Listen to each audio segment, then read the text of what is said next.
Hi guys, MySwing 6 video series. Here's our first feature of the series, rotations. More specifically, pelvis and ribcage rotations.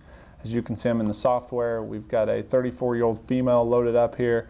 She's hitting an 8-iron. She's about a 5 handicap, so she's a good solid player. We've hidden the graphs and you can see her flight scope data at the bottom.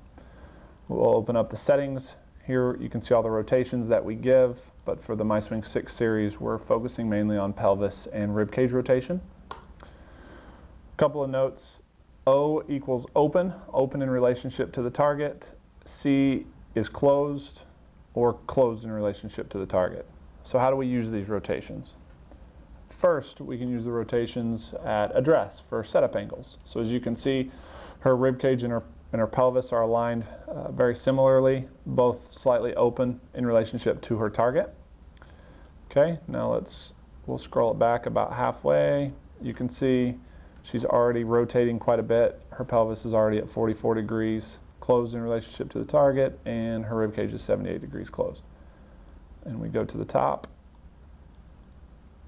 You can see here 124 degrees of ribcage rotation and 65 degrees of pelvis rotation. Obviously that's a lot, but it's not uncommon for females to rotate more than what's typically observed as normal, like per se in males.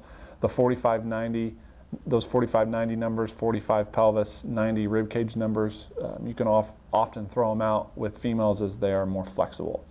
So with Callie, while these numbers are rather large, it's not something to necessarily change at this point. A couple of things to notice. Most players we see will reach max rotation somewhere just before the top of the backswing. We define the top of the backswing as when the club changes direction. So it goes from actually the backswing to then moving back the other direction.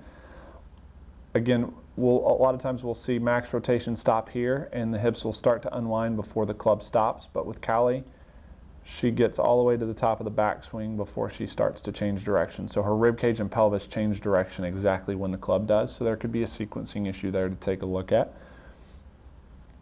The other thing to notice is the hips, and this is along the same lines, the hips actually rotate after the shoulders or after the ribcage starts to rotate. So we're at 124 at the top, and you can see the ribcage got to 121 before the pelvis has started to rotate. So with most good players, that'll be the opposite. You'll see the hips start to change direction before the ribcage starts to change direction. So maybe a little bit of over rotation. Maybe if we could get Callie to sequence her hips a little bit earlier to change direction in her hips, maybe it would shorten her backswing just a little bit and get the sequencing just a little bit better.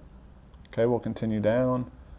You can see when the pelvis is around neutral, the ribcage is about 27 degrees closed.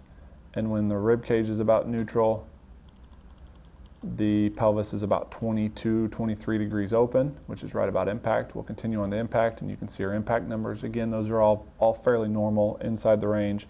You don't want to see the ribcage get too open, as that can cause some path issues, and you definitely want to see the hips more open than the upper body.